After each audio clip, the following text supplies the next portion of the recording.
Dayah atau Balai Tengku Syek Pantai Gelima berada di Gampung Menasah Luk, Kecamatan Merdu, Kabupaten Pidijaya. Sisi utara dan selatan situs berbatasan dengan lahan kosong. Pada sisi timur sekitar 100 meter terdapat sebuah sungai besar yang bermuara ke laut dan jalan lintas kampung di sisi barat.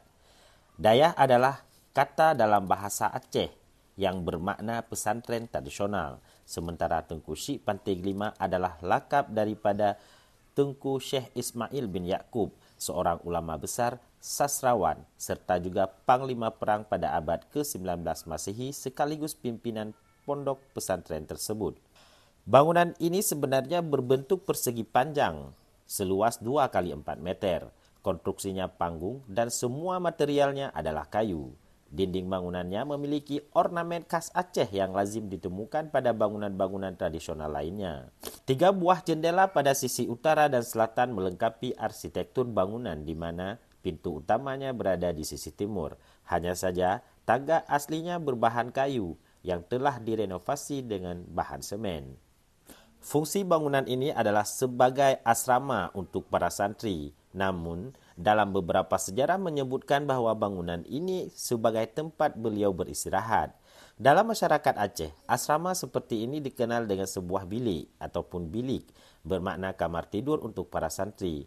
Maka fitur utama penanda sebuah pesantren tradisional adalah keberadaan bilik-bilik tersebut.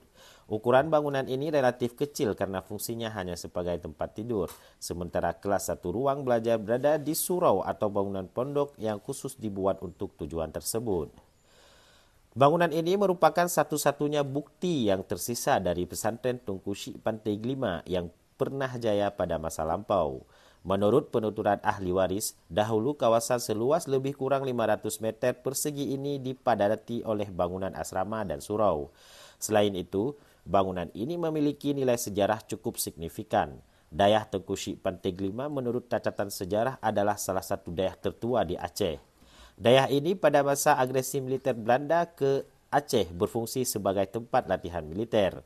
Tempat dilatihnya santri menjadi prajurit untuk maju ke medan perang, mempertahankan Kesultanan Aceh dari serangan Belanda.